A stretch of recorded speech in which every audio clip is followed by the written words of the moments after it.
Good afternoon students. Doctor S classes में आप सभी का स्वागत है।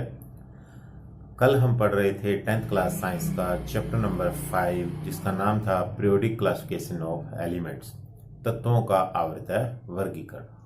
तो उसमें हमने इंट्रोडक्शन पढ़ी थी, उसके बाद हिस्टोरिकल बैकग्राउंड पढ़ी थी पीरियोडिकल क्लासिफिकेशन की, जिसमें हमने डर्बेनियर ट्राइड्स पढ़ा था, न्यूलैंड्स लॉ ऑफ ऑक्टेव पढ़ा था। उसके बाद मॉडर्न मेंडलीव पीरियोडिक टेबल हमने पढ़ी थी। अब जो उससे नेक्स्ट टॉपिक है वो है making order out of case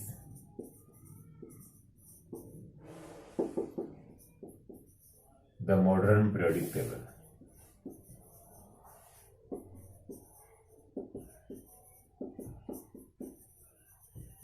या इसको हम कहते हैं long form of periodic table. Making order out of case का मतलब क्या है कि अव्यवस्थित को व्यवस्थित करना। उसके अंडर हम पढ़ रहे थे, हमने डर्बेनियर का ट्राइड्स पढ़ा था, न्यूलैंड्स लॉ ऑफ ऑक्टेव पढ़ा था और मेंडलीव की पीरियोडिक टेबल हमने पढ़ी थी। अब उससे नेक्स्ट जो हमारे पास है वो है मॉडर्न पीरियोडिक टेबल, जिसको हम कहते हैं long form of periodic table, जिसको हिंदी में कहते हैं, मॉडर्न को कहते हैं आधुनिक, पीरियोडिक को कहते हैं आवर्त और टेबल को कहते हैं सारणी। आधुनिक आवर्त सारणी, जिसे हम long form of periodic table भी कहते हैं। तो मॉडर्न पीरियोडिक टेबल क्या कहती है? कल हमने मेंडलीव लॉ पढ़ा था, Mendeleev periodic law. Periodic law क्या था? ये जो पीरियोडिक टेबल है, ये पीरियोडिक टेबल मोज़ले ने दी थी, हेनरी मोज़ले ने 1913 के अंदर। इससे पहले जो हमारे पास पीरियोडिक टेबल के रूप हम कह सकते हैं कि जो डर्बेनियर ट्राइड्स था, या न्यूलैंड्स लॉ ऑफ ऑक्टेव था, या मेंडलीव की जो पीरियोडिक टेबल थी, वो सभी किसके ऊपर आधारित थी? वो सभी आधारित थी एटॉमिक मास के ऊपर। जो मेंडलीव का पीरियोडिक लॉ था वो क्या था कि properties of elements are a periodic function of their atomic mass, कि जो तत्वों की जो प्रॉपर्टी हैं वो किस पर आधारित होती हैं? उनके जो परमाणु द्रव्यमान संख्या उसके ऊपर आधारित होती हैं। जो मॉडर्न पीरियोडिक लॉ है उसमें चेंज कर दिया कि एटॉमिक मास की जगह पे एटॉमिक नंबर, एटॉमिक मास की जगह पे एटॉमिक नंबर, जिसको हम कहते हैं परमाणु संख्या।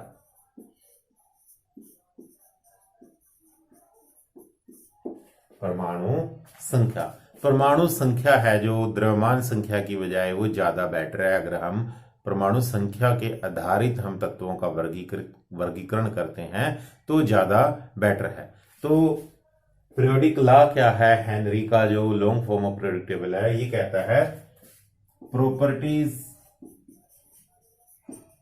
properties of elements are periodic function of their atomic number। ये है जो long form of periodic table है, यानी जो मेंडलीव की जो पीरियोडिक टेबल है उसको ही चेंज किया है। सारा लॉज एज इट इज है, मेंडलीव जो लॉज दिया था वो एज इट इज है कि property of element are periodic function of their atomic mass. Mendeleev ने यहां पे कहा था एटॉमिक मास, कि जब हम तत्वों को उनके द्रव्यमान संख्या के हिसाब से व्यवस्थित करते हैं। लेकिन जो long form of periodic table है इसमें क्या बताया है कि एटॉमिक नंबर की प्रॉपर्टी है जो एलिमेंट की, वो पीरियोडिक फंक्शन है, वो रिपीट हो जाती हैं। कब? जब उनको व्यवस्थित किया जाता है, जब उनको रखा जाता है। किसके आधारित? एटॉमिक नंबर के आधारित, यानी परमाणु संख्या के आधारित। तो ये नियम कहता है कि तत्वों को जब हम वर्गीकृत करते हैं, व्यवस्थित करते हैं, उनके बढ़ते हुए परमाणु संख्या पे आधारित जब उनको हम व्यवस्थित करते हैं तो उनके जो गुणधर्म है, रासायनिक भौतिक गुणधर्म है, वो प्रॉपर्टी है, जो वो गुणधर्म है वो क्या हो जाते हैं, रिपीट हो जाते हैं, वो दोबारा से आ जाते हैं, जैसे हमने न्यूलैंड्स लॉ ऑफ ऑक्टेव में देखा था। तो ये है आपका long form of periodic table. अब उसके बाद हम बात करते हैं कि जो long form of periodic table है,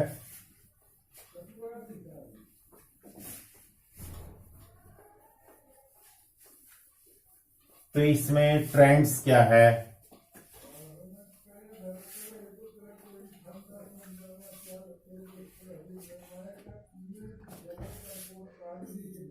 elements placed in periodic table.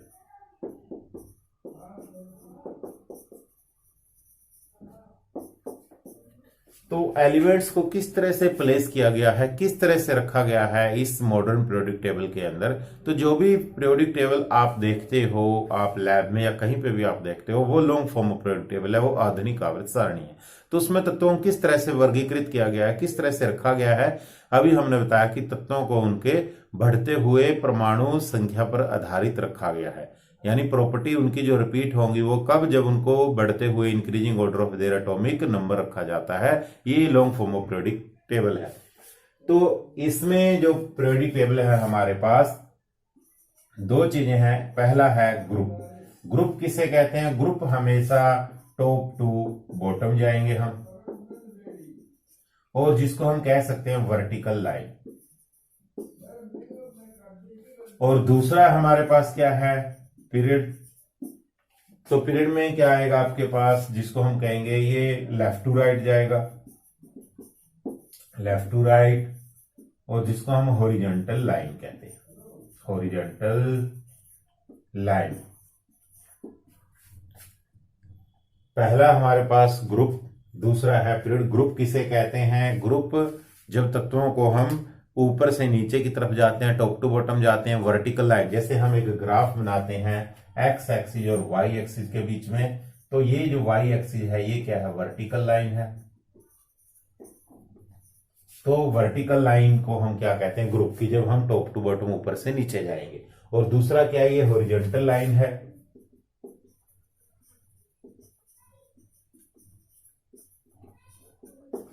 तो इसको हम क्या कहते हैं? पीरियड। तो अगर हम बात करें, जैसे हम एक एग्जांपल लेते हैं, ये फर्स्ट ग्रुप है hydrogen, lithium, sodium, potassium, rubidium, caesium, francium. और ये तो ग्रुप है। ग्रुप कौन सा? Group number first. और अगर हम बात करते हैं पीरियड, ये पहला पीरियड है, फर्स्ट पीरियड, जिसमें दो एलिमेंट है। जब आप पढ़ोगे हाइड्रोजन और हीलियम, जो 18वें ग्रुप में मिलता है। लिथियम से बाद ये सेकंड पीरियड है आपका, और लिथियम से बेरिलियम, लिथियम बेरिलियम, आगे बोरोन आएगा, फिर कार्बन आएगा, नाइट्रोजन आएगा, ऑक्सीजन, फ्लोरीन, आर्गन। तो अगर आप देखेंगे तो ये जब हम लेफ्ट टू राइट जा रहे हैं, इसको हम क्या कहते हैं? पीरियड कहते हैं। और जब टॉप टू बॉटम ऊपर से नीचे जाते हैं, इसको हम ग्रुप कहते हैं। तो पहले ग्रुप के मेंबर अगर हम देखें, टॉप से बॉटम की तरफ, ऊपर से नीचे की तरफ जाएंगे। पहले ग्रुप में हाइड्रोजन, ये एनोमलस है, इसकी जो पोजीशन है वो एनोमलस है, फिक्स नहीं है कि ये पहले ग्रुप में आएगा या ये 17 ग्रुप में आएगा। जो ये लिमिटेशन थी, जो ये कमी थी, जो मेंडलीव की जो पीरियोडिक टेबल है कि हाइड्रोजन की पोजीशन, कि हाइड्रोजन को कहां पे रखा जाए, वो आज भी जो long form of periodic table है उसमें वो एनोमलस है। इसको रखा पहले ग्रुप में गया है, लेकिन ये फिक्स नहीं है, एनोमलस है ये पोजीशन। उसके बाद lithium, sodium, potassium, rubidium, caesium, francium, top to bottom हम जा रहे हैं, पहले ग्रुप के मेंबर है। और हम बात करते हैं फर्स्ट पीरियड में दो एलिमेंट होते हैं आपके, हाइड्रोजन और हीलियम। सेकंड पीरियड में आप देखोगे लिथियम से शुरू होता है आर्गन तक। तो यहां पे सिर्फ मैं आपको समझाना चाह रहा था कि ग्रुप में हम कैसे जाते हैं, पीरियड में हम कैसे जाते हैं। तो ग्रुप में पहले बात अगर हम करें लॉन्ग फॉर्म पीरियोडिक टेबल में, ग्रुप कितने हैं? 18 ग्रुप हैं। और पीरियड कितने हैं? 7 पीरियड हैं। तो जो long form of periodic table है उसमें ग्रुपों की संख्या कितनी है? कई बार तो ये कॉम्पिटिटिव एग्जाम में ही क्वेश्चन आ जाता है। तो ग्रुपों की संख्या कितनी है? 18। और पीरियड की संख्या कितनी है? 7। अब हम एलिमेंट किस तरह से इसमें भरे जाते हैं उनकी बात करते हैं। तो किस सेल में कितने इलेक्ट्रॉन आएंगे वो भी हम बात करेंगे।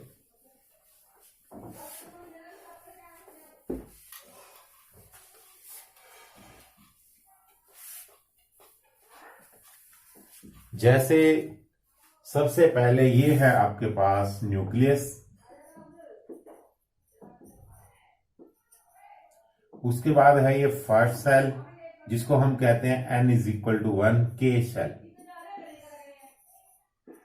उसके बाद सेकंड सेल जिसको हम कहते हैं n=2 एल सेल। सिमिलरली इसी तरह से नेक्स्ट सेल होगा आपके पास जिसको हम कहेंगे n=3 एम सेल। तो ये एक सेल होते हैं, n की वैल्यू बढ़ती चली जाती है एंड सो ऑन इस तरह से, और इनके नाम भी K L M N O P इस तरह से बढ़ते चले जाते हैं। तो जो पहला इलेक्ट्रॉन भरा जाता है वो न्यूक्लियस से जो पहला सेल है इसमें भरा जाता है पहला इलेक्ट्रॉन। तो अगर हम पीरियोडिक टेबल के मेंबर लिखें, यहां पे देखो H Li sodium potassium rubidium caesium francium. उसके बाद हम बात करते हैं सेकंड पीरियड के मेंबर लिथियम बेरिलियम। उसके बाद यहां से गैप आएगा, उसके बाद यहां पे बोरॉन, फिर carbon nitrogen oxygen fluorine neon. इसको हम नजदीक भी दिखा सकते हैं थोड़ा सा कि हमारे पास है boron carbon nitrogen oxygen fluorine neon. Neon के ऊपर है यहाँ पे हीलियम। सोडियम के बाद आ जाता है मैग्नीशियम, यहाँ पे एल्यूमिनियम, फिर सिलिकॉन, फिर यहाँ पे आपके पास फास्फोरस सल्फर क्लोरीन, उसके बाद आ जाता है आर्गन, यहाँ पे कैल्शियम। इस तरह से कोरस्पॉन्डिंग ये भरे जाते हैं इलेक्ट्रॉन। ये है पहला ग्रुप, ये है आपका दूसरा ग्रुप, ये है आपका 13वां ग्रुप, ये 14वां ग्रुप, 15वां ग्रुप, 16वां ग्रुप, 17वां ग्रुप और ये 18वां ग्रुप। अगर आप देखें 3 से लेके 12 तक जो आप पढ़ोगे डी ब्लॉक, ये बाद में हम पढ़ेंगे इसको। तो यहां से अगर आप देखें और ये जो लाइन इस तरह से जा रही है, ये पीरियड है, ये पहला पीरियड, ये दूसरा पीरियड, ये तीसरा पीरियड, ये चौथा पीरियड, ये 5वां पीरियड, ये 6वां पीरियड, ये 7वां पीरियड। तो अगर आप देखें जब हम ऊपर से नीचे की तरफ जा रहे हैं वो ग्रुप है, और जब हम लेफ्ट टू राइट जा रहे हैं वो सारे क्या हैं, पीरियड हैं। तो इस ग्रुप में देखो मेंबर कौन कौन से हैं, lithium sodium potassium rubidium caesium francium. इसी तरह से इस मेंबर में बेरिलियम मैग्नीशियम कैल्शियम इसी तरह से नीचे आएंगे आपके। यहां पे अगर आप देखें helium neon argon krypton xenon radon, ये भी नीचे इसी तरह से आएंगे। और पीरियड में अगर हम बात करें, पहले पीरियड में 2 मेंबर हैं हाइड्रोजन और हीलियम, दूसरे पीरियड में लिथियम से नियोन, तीसरे में सोडियम से आर्गन, इस तरह से ये जाते हैं। तो अगर हम बात करें हाइड्रोजन का एटॉमिक नंबर है 1, तो पहला सेल भरा जाएगा, पहला जो इलेक्ट्रॉन है पहले सेल में जाएगा के सेल में, तो वो इलेक्ट्रॉन यहां पे आ गया। हीलियम का एटॉमिक नंबर है 2 इलेक्ट्रॉन, तो एस में 2 इलेक्ट्रॉन आ सकते हैं, दूसरा इलेक्ट्रॉन भी पहले सेल में आएगा, वो यहां पे आ गया। तो किस सेल में कितने इलेक्ट्रॉन आते हैं, इसके लिए फार्मूला है 2n² कि एलिमेंट्स के जो इलेक्ट्रॉन है किस सेल में कितने होते हैं, उसका जनरल फार्मूला मैक्सिमम इलेक्ट्रॉन किसी भी सेल में कितने आ सकते हैं, for maximum number of electron in a shell, maximum number of electron in a shell. तो सेल किसे कहते हैं, ये जो हमने चक्कर लगाए यहाँ पे घेरे लगाए, इनको हम हिंदी में कक्ष कहते हैं और अंग्रेजी में इसको सेल कहते हैं या ऑर्बिट भी कह देते हैं। तो मैक्सिमम नंबर ऑफ इलेक्ट्रॉन की मैक्सिमम कितने इलेक्ट्रॉन आ सकते हैं किसी सेल के अंदर, वो इस फार्मूले से पता चलता है, 2n² फार्मूले से। तो n क्या है यहाँ पे, n है कोई भी सेल जिस सेल का नंबर, जैसे n=1, n=1 यानी पहला सेल k, n=2 यानी दूसरा सेल l, n=3 यानी तीसरा सेल m, इस तरह से कोरस्पॉन्डिंग। तो अगर हम पहले सेल में देखें कितने इलेक्ट्रॉन आ सकते हैं, पहला सेल n=1 जिसको हम k सेल कहते हैं, तो k सेल में क्या होगा, 2 गुणा n की वैल्यू 1 है, उसका स्क्वायर 2 गुणा 1 का स्क्वायर 1, 2 गुणा 1 2। तो पहले सेल में जो मैक्सिमम इलेक्ट्रॉन आ सकते हैं वो कितने आ सकते हैं? 2। उसके बाद हम बात करते हैं दूसरे सेल में, सेम फार्मूला लगाएंगे, तो 2 गुणा 2 का स्क्वायर और 2 गुणा 2 का स्क्वायर क्या? 4 और क्या? 8। तो दूसरे सेल में जो मैक्सिमम नंबर ऑफ इलेक्ट्रॉन आ सकते हैं 8। इसी तरह से हम तीसरे सेल में निकालेंगे, तीसरे में जब आप निकालोगे वहां से 18 आ जाएंगे। तो एक नंबर आपके पास यहां पे आ जाता है, वो नंबर क्या है? 2 8 8 18 18 32 32। ये जो मैंने नंबर आपको लिखा ये है कि पीरियड में कितने एलिमेंट है, किसी भी पीरियड में। जो पहला पीरियड है उसमें कितने हैं? 1 और 1 2। दूसरा जो पीरियड है उसमें कितने एलिमेंट है पीरियोडिक टेबल में? 1 2 3 4 5 6 7 8। तीसरे में 1 2 3 4 5 6 7 8। तो ये कि number of element in a period, ये है आपका number of elements in a period, कि किसी पीरियड में कितने एलिमेंट आ सकते हैं वो हम यहां पे बताते हैं।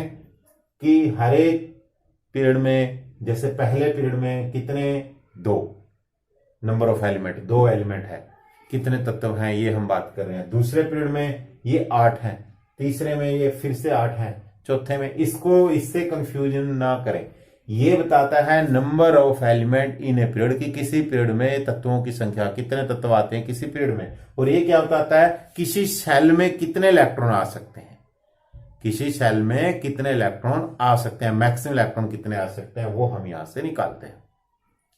अब हम बात करते हैं नेक्स्ट ट्रेंड्स की।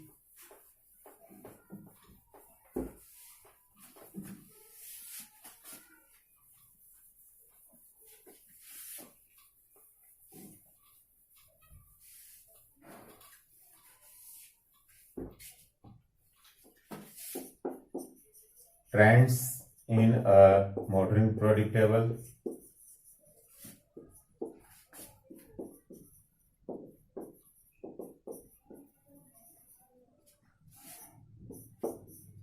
तो कुछ ट्रेंड्स हम डिस्कस करेंगे कि कुछ प्रॉपर्टीज हैं, उनमें किस तरह से बदलाव आता है जब हम किसी पीरियोडिक टेबल में जाते हैं। तो वो कौन कौन सी प्रॉपर्टी हम डिस्कस करेंगे? सबसे पहले जो प्रॉपर्टी है वो है वैलेंसी, जिसको हिंदी में कहते हैं संयोजन अक्षमता या संयोजकता। संयोजन अक्षमता या संयोजकता। तो ये वैलेंसी निकालने के लिए भी हमें क्या फिर से पीरियड और ग्रुप बनाने पड़ेंगे यहां पे।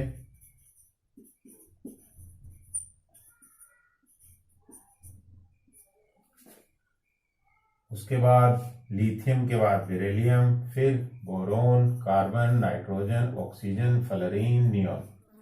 उसके बाद magnesium, aluminium, silicon, phosphorus, sulphur, chlorine, argon और हाइड्रोजन के कोरस्पोंडेंस हीलियम। ये पहला ग्रुप, ये दूसरा, ये 13 से लेके 18, यानी ये 14, ये 15, ये 16, ये 17, ये 18। और ये पीरियड है, पीरियड इस तरह से जाएगा। और ये ग्रुप है, ग्रुप इस तरह से जाएगा। तो ये पहला पीरियड है फर्स्ट, ये सेकंड, ये थर्ड, ये फोर्थ, ये फिफ्थ, ये सिक्स्थ और ये सेवंथ। तो अगर आप देखें, ये हमने कुछ एग्जाम्पल लिखे ग्रुप और पीरियड के, जिन एलिमेंट्स के। तो हम जो बात करना चाह रहे हैं वैलेंसी, वैलेंसी है क्या? वैलेंसी डिपेंड करती है number of valence electron. Valency depend upon number of valence electron. Number of valence electron क्या है? कि बाहरी शेल में, बाहरी कक्ष में उपस्थित इलेक्ट्रॉनों की संख्या। अगर हम देखें इन सभी में, जैसे हम बात करते हैं सेकंड पीरियड के मेंबर, पहले हम इस ग्रुप के मेंबर की बात करते हैं, तो हाइड्रोजन में जो वैलेंस इलेक्ट्रॉन वो कितने हैं? वो है 1। लिथियम में भी वैलेंस इलेक्ट्रॉन की अगर हम बात करें वो 1 है। सोडियम में 1, पोटेशियम में 1, रोवेडियम में 1, सीजियम में 1, फ्रांसियम में 1। तो अगर आप यहां से ट्रेंड देखें कि वैलेंसी का ग्रुप में ट्रेंड क्या है, कि वैलेंसी किसी भी ग्रुप में जब हम जाएंगे वो कॉमन रहेगी, सेम रहेगी। अगर किसी की वैलेंसी 1 है, पूरे ग्रुप के मेंबर की वैलेंसी 1 रहेगी। अगर किसी की वैलेंसी 2 है, पूरे ग्रुप की वैलेंसी 2 रहेगी। तो यहां पे अगर आप देखें, पहले ग्रुप की नंबर ऑफ वैलेंस इलेक्ट्रॉन 1 है और इसकी वैलेंसी 1 है, तो सारे एलिमेंट जो पहले ग्रुप में पाए जाते हैं उन सभी की जो वैलेंसी है वो 1 होगी। तो यहां से ट्रेंड्स हमने देखा कि वैलेंसी जब हम मूव करते हैं top to bottom in a group तो क्या मूव आता है। तो जब भी हम टॉप टू बॉटम जाएंगे वैलेंसी क्या होगी, वो सेम रहेगी। अगर वो 1 है, सारे ग्रुप एलिमेंट्स की 1 रहेगी। अगर वो 2 है, 2। जैसे यहाँ पे देखो, यहाँ पे बेरिलियम के वैलेंस इलेक्ट्रॉन है 2, मैग्नीशियम के 2, कैल्शियम के 2। तो अगर हम देखें ग्रुप नंबर 2 की दूसरे ग्रुप के जो मेंबर हैं उनमें नंबर ऑफ वैलेंस इलेक्ट्रॉन 2 कि उनके जो बाहरी कक्ष में उपस्थित इलेक्ट्रॉनों की संख्या 2 है, इनकी वैलेंसी 2 है, तो पूरे ग्रुप के जो मेंबर हैं इनकी वैलेंसी 2 रहेगी। तो मैंने पहले भी आपको वैलेंसी के बारे में पढ़ाया था। तो वैलेंसी में क्या है कि नंबर ऑफ वैलेंस इलेक्ट्रॉन आपने देखने हैं। अगर वो नंबर ऑफ वैलेंस इलेक्ट्रॉन 4 से कम है तो वो उसकी वैलेंसी है 1, 2, 3, 4। अगर वो नंबर ऑफ वैलेंस इलेक्ट्रॉन 4 से ज्यादा है तो ऑक्टेट पूरा करने के लिए 8 में से हम उसको घटाते हैं तो उसकी वैलेंसी निकलती है। अगर हम बात करें 16वें और 17वें ग्रुप की वैलेंसी की बात करते हैं, ऑक्सीजन और सल्फर में वैलेंस इलेक्ट्रॉन है 6। वैलेंस इलेक्ट्रॉन है 6, तो इसकी वैलेंसी 6 नहीं होगी। अभी बताया जब भी 4 से ज्यादा होगी तो 8 में से घटाएंगे, 8 में से 6 गए 2, तो ऑक्सीजन की भी वैलेंसी 2 है और सल्फर की भी 2 है। तो यानी 16वें ग्रुप की जो वैलेंसी है वो क्या है, 2। यही मैंने अभी बताया था कि वैलेंसी पूरे ग्रुप में एक समान रहती है। अब पीरियड की बात करते हैं हम, तो यहां पे नंबर ऑफ वैलेंस इलेक्ट्रॉन 1 थे, बेरिलियम में 2 हैं, बोरोन में 3, कार्बन में 4, नाइट्रोजन में 5, ऑक्सीजन में 6, फ्लोरीन में 7, यहाँ पे 8। तो यहां पे अगर आप देखें किसी भी पीरियड में जब आप जाते हो number of valence electron increase होते हैं 1 यूनिट, 1 यूनिट बढ़ जाते हैं। यहाँ 1 थे नंबर ऑफ वैलेंस इलेक्ट्रॉन, 1 बढ़ के 2, 1 बढ़ के 3, 4, 5, 6, 7, 8 कोरस्पोंडिंग ये बढ़ रहे हैं। तो नंबर ऑफ वैलेंस इलेक्ट्रॉन बढ़ रहे हैं तो वैलेंसी में भी चेंज आ रहा है। यहाँ पे वैलेंसी 1 है पहले एलिमेंट की, सेकंड पीरियड के पहले एलिमेंट की वैलेंसी 1 है, फिर 2 है, फिर 3 है, फिर 4 है। मैंने बताया था जब ये 4 तक है तो वैलेंसी वही रहेगी जितने नंबर ऑफ वैलेंस इलेक्ट्रॉन। जैसे 4 से ज्यादा हो गए 8 में से घटा के, 8 में से 5 गए 3, तो नाइट्रोजन की जो वैलेंसी है वो 3 है। 8 में से 6 गए 2, ऑक्सीजन की जो वैलेंसी है 2 है। 8 में 7 गए 1, इसकी वैलेंसी 1 है। 8 में से 8 गए 0। तो अगर हम इस पीरियड की बात करें तो वैलेंसी किस तरह से जा रही है आपकी, तो ये सेकंड पीरियड की हम एग्जांपल ले रहे थे।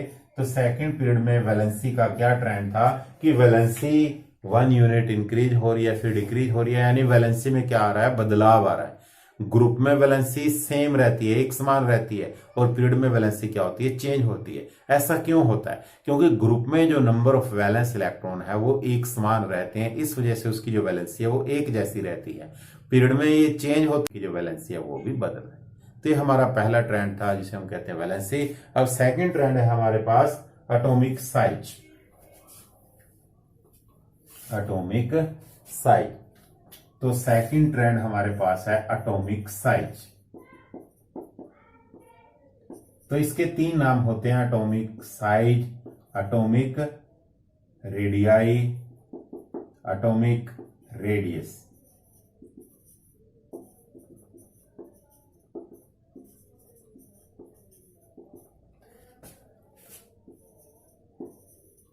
तो जब आप 11वीं कक्षा में पढ़ोगे इसको, इसके 3 नाम होते हैं, एटॉमिक साइज, एटॉमिक रेडियाई और एटॉमिक रेडियस। तो ये जो हम पढ़ते हैं कि रेडियस को हिंदी में त्रिज्या कहते हैं, एटॉमिक को परमाणु कहते हैं, तो परमाणु त्रिज्या या परमाणु आकार भी कह देते हैं हिंदी में इसको। एटॉमिक साइज का मतलब परमाणु का आकार, परमाणु आकार।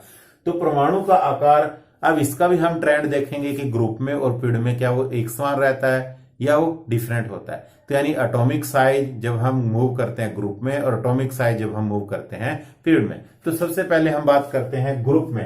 तो ग्रुप में हम इसी ग्रुप की बात अगर हम कर लेते हैं, तो यहां पे अगर हम देखें तो हमने थोड़ी देर पहले बनाया था, ये न्यूक्लियस था, ये पहला सेल था, ये न्यूक्लियस, ये पहला सेल के सेल, इस तरह से दूसरा सेल, तीसरा सेल, चौथा सेल। तो यहाँ पे अगर हम देखें, अगर हम यहाँ पे नंबर लिखें कि ये पहला पीरियड है, ये दूसरा पीरियड है, ये तीसरा पीरियड है, ये चौथा पीरियड है, ये पांचवा, छठा, सातवां, तो ये जो नंबर ऑफ पीरियड हम बता रहे हैं, ये नंबर ऑफ सेल को भी बता रहे हैं कि इसमें पहला सेल भरा जाता है, इसमें दूसरा सेल भरा जाता है, इसमें तीसरा सेल भरा जाता है, इसमें चौथा सेल भरा जाता है, इसमें पांचवा सेल भरा जाता है, इसमें छठवां सेल भरा जाता है, इसमें सातवां सेल भरा जाता है। तो जब हम बात करते हैं लिथियम से शुरू करते हैं, तो लिथियम में जो ये एक इलेक्ट्रॉन है ये दूसरे सेल में है, ये पहला सेल, ये दूसरा सेल, तो इसका जो एक इलेक्ट्रॉन है वो कहां पे है, यहां पे है। इसको हम इस तरह से भी रिप्रेजेंट कर सकते हैं। तो इसका जो एटॉमिक रेडियस है अगर हम देखें तो एटॉमिक रेडियस क्या है, ये एक डिस्टेंस है, इंटर न्यूक्लियर डिस्टेंस भी कह सकते हैं आगे जब हम पढ़ेंगे, जब वो एटम के मॉलिक्यूल के फॉर्म में आएंगे। अगर हम सिंगल एलिमेंट के रेडियस, एटम की रेडियस की बात करते हैं कि centre of nuclei to the outermost electron, distance between the centre of nuclei, के डिस्टेंस बिटवीन की ये दूरी है किसके बीच में, centre of nuclei to the outermost electron या आउटरमोस्ट सेल, कि जो उसका आउटरमोस्ट सेल है या वैलेंस इलेक्ट्रॉन है, जो वैलेंस सेल है उसके बीच में जो दूरी है उसको कहते हैं हम एटॉमिक साइज। तो लिथियम का अगर हम एटॉमिक साइज देखें, लिथियम का एटॉमिक साइज है ये, इसका कोई भी हम डाटा जब हम पढ़ेंगे कि मान लो ये 40 पिकोमीटर है अप्रोक्सीमेट, हमने अज्यूम किया है। अगर हम सोडियम की बात करें, इसका जो इलेक्ट्रॉन है वो किस में चला गया, तीसरे सेल में, पोटासियम का जाएगा चौथे सेल में, रुबेडियम का पांचवें सेल में, सीजियम का छठे सेल में, फ्रांसियम का सातवें सेल में। तो अगर आप देखें सेल है जो वो बढ़ते जा रहे हैं, न्यूक्लियस से केंद्रक से उसकी जो दूरी है बढ़ती जा रही है, तो एटॉमिक साइज भी बढ़ता जा रहा है। तो हम पढ़ेंगे जब भी टॉप टू बॉटम किसी ग्रुप में जाते हैं तो जो एटॉमिक रेडियस है वो क्या होता है, बढ़ता है, क्योंकि न्यूक्लियस से जो इलेक्ट्रॉन की दूरी है वो बढ़ती जा रही है, तो एटॉमिक की जो रेडियस है, जो डिस्टेंस है वो भी बढ़ती जा रही है, जिसको हम कहते हैं एटॉमिक साइज क्या हो रहा है, बढ़ता जा रहा है। तो ये तो कब है, ग्रुप में, तो यानी पहले ग्रुप में जाएंगे एटॉमिक साइज बढ़ेगा। इसका मतलब लिथियम से सोडियम का एटॉमिक साइज ज्यादा है, सोडियम से पोटासियम का, तो जैसे जैसे नीचे की तरफ जा रहे हैं एटॉमिक साइज बढ़ता जा रहा है। तो ये तो बात थी ग्रुप में। अगर हम बात करें पीरियड में, तो पीरियड में अगर आप देखें, जैसे मैंने अभी आपको बताया था कि ये जो पीरियड का जो संख्या है यही बताता है कि इसमें कौन सा सेल भरा जाता है। तो यहां पे हमने देखा ये संख्या बदल रही है, सेल बदल रहे हैं, तो उनकी जो दूरी है वो बदल रही है, एटॉमिक साइज बढ़ रहा था। लेकिन अगर हम सेकंड पीरियड के एलिमेंट में देखें, सभी के लिए क्या संख्या है, यहाँ पे 2, तो इसका मतलब क्या है, सभी का जो सेल भरा जाएगा वो कौन सा, दूसरा सेल भरा जाएगा। तो यहाँ पे जो एक इलेक्ट्रॉन है वो कौन से सेल में है, दूसरे सेल में, एल सेल में है। 2 इलेक्ट्रॉन ये भी एल सेल में है, ये सारे जो इलेक्ट्रॉन है वो एल सेल में है। तो पहले एल सेल में 1 इलेक्ट्रॉन था, यहाँ पे एल सेल में 2 इलेक्ट्रॉन हो गए, एल सेल में 3 इलेक्ट्रॉन हो गए, एल सेल में 4 इलेक्ट्रॉन हो गए, एल सेल में 5 हो गए, एल सेल में 6 हो गए, एल सेल में 7 हो गए, एल सेल में 8 हो गए। अब एक टर्म आती है इफेक्टिव न्यूक्लियर चार्ज, जिसको हम रिप्रेजेंट करते हैं ZEFF से। इसका मतलब होता है इफेक्टिव न्यूक्लियर चार्ज। तो इफेक्टिव न्यूक्लियर चार्ज का मतलब क्या है कि जो प्रोटॉनों की संख्या है वो बढ़ रही है। यहां पे कितने प्रोटॉन थे, 3, तो इफेक्टिव न्यूक्लियर चार्ज क्या है, +3 हो गया, क्योंकि प्रोटॉन पे प्लस चार्ज है तो 3 प्रोटॉन के लिए 3 प्लस हो गया। ये क्या हो गया, 4 plus, 5 plus, 6 plus, 7 plus, 8 plus, 9 plus, 10 plus, यानी जो उनकी परमाणु संख्या है उतने उसमें प्रोटॉन है। तो यहाँ पे 3 प्रोटॉन है, यहाँ पे 10 हो गए प्रोटॉन। तो जो इफेक्टिव न्यूक्लियर चार्ज है वो बढ़ रहा है, प्रोटॉन का जो चार्ज है बढ़ रहा है, और वो प्लस क्या करेगा, माइनस को अपनी तरफ खींचेगा। और प्लस जब माइनस को अपनी तरफ खींचता है, यानी केंद्रक में प्रोटॉन है प्लस है और इलेक्ट्रॉन बाहर शेल में है, तो प्लस माइनस को अपनी तरफ खींचेगा, तो उनके बीच की जो डिस्टेंस है वो कम होती है। तो जैसे जैसे इलेक्ट्रॉन एंटर करता है किसी भी शेल में, पीरियड की बात हम कर रहे हैं, तो इफेक्टिव न्यूक्लियर चार्ज वहां पे बढ़ रहा है, और इफेक्टिव न्यूक्लियर चार्ज बढ़ने के कारण तो वो जो इलेक्ट्रॉन है वो न्यूक्लियस के नजदीक आते जाते हैं। इस वजह से हम कहते हैं कि परमाणु का जो आकार है, जब भी हम किसी भी पीरियड में जाते हैं परमाणु आकार डिक्रीज होता है। तो ये रीजन भी आता है कि परमाणु का आकार जब हम ग्रुप में जाते हैं बढ़ता है, पीरियड में जाते हैं घटता है, ऐसा क्यों होता है। तो परमाणु आकार, जब हम परमाणु एटॉमिक साइज की बात करते हैं, ग्रुप में जाते हैं, वहां पे नंबर ऑफ सेल हर बार बदल रहे हैं, सेल बदलने के कारण उनकी जो डिस्टेंस है न्यूक्लियस से वो दूर होती जा रही है, और डिस्टेंस दूर होगी तो केंद्रक से, प्रोटॉन से उस इलेक्ट्रॉन के बीच की जो दूरी है वो बढ़ने के कारण एटॉमिक साइज बढ़ता है। वही हम डिस्टेंस को माप रहे हैं एटॉमिक साइज में। अब यहाँ पे हम कह रहे हैं कि उसी सेल में इलेक्ट्रॉन बढ़ते जा रहे हैं। जैसे कोई एक कमरा है, उसमें पहले एक स्टूडेंट आता है, फिर दूसरा आता है, फिर तीसरा आता है, चौथा आता है। तो जैसे जैसे वो एंटर करते जा रहे हैं कि टीचर के पास वो स्टूडेंट आते जाएंगे, ऑटोमेटिकली जो लास्ट स्टूडेंट होगा वो टीचर के नजदीक आ जाएगा, क्योंकि उस कमरे में जितना स्पेस था वो भरता जा रहा है। तो जो इफेक्टिव न्यूक्लियर चार्ज है उसके बढ़ने के कारण वो उन नेगेटिव इलेक्ट्रॉन को अपनी तरफ खींचता है, जिसकी वजह से इंटर न्यूक्लियर डिस्टेंस उनके बीच की वो कम हो जाती है, जिसको हम कहते हैं कि जो एटॉमिक साइज है वो डिक्रीज हो जाता है पीरियड में। तो यहाँ पे याद रखना आपको, पहले वैलेंसी देखा था हमने, वैलेंसी जब हम ग्रुप में जाते हैं वो एक समान रहती है, जब पीरियड में जाते हैं वो बदलती है। अब परमाणु आकार की बात करते हैं, ग्रुप में जाते हैं परमाणु आकार बढ़ता है, और पीरियड में जब हम जाते हैं परमाणु का जो आकार है वो घटता है। इफेक्टिव न्यूक्लियर चार्ज बढ़ने के कारण परमाणु का आकार घटता है। अब नेक्स्ट है हमारे पास थर्ड जो प्रॉपर्टी है, metallic and non metallic character.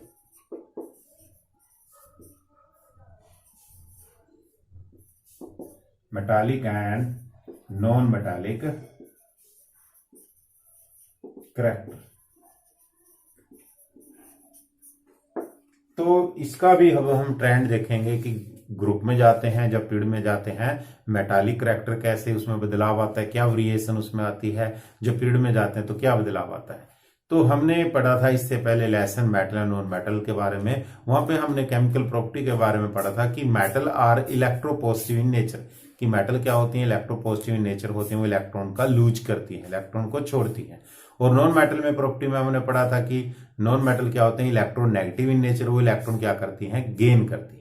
तो वही कंसेप्ट यहाँ पे आएगा, और ये किस पे बेस है, ये वैलेंसी के ऊपर बेस है। अभी हमने पहले पॉइंट में वैलेंसी के बारे में पढ़ा। वैलेंसी क्या था, valency depend upon number of valence electron की, बाहरी कक्ष में उपस्थित इलेक्ट्रॉनों की संख्या कितनी है। अगर बाहरी कक्ष में उपस्थित इलेक्ट्रॉनों की संख्या 4 से कम है तो उसकी वैलेंसी, जैसे अगर बाहरी कक्ष में इलेक्ट्रॉन 1 है तो उसकी वैलेंसी 1 है।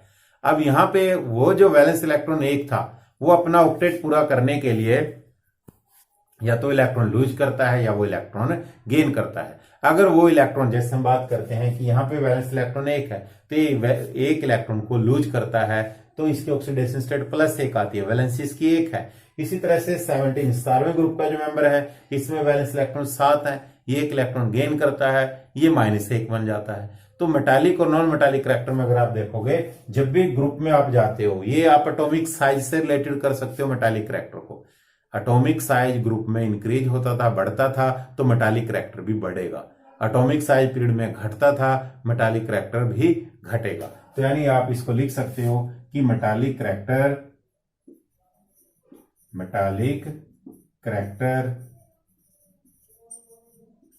ये डायरेक्टली प्रोपोर्शनल है किसके, एटॉमिक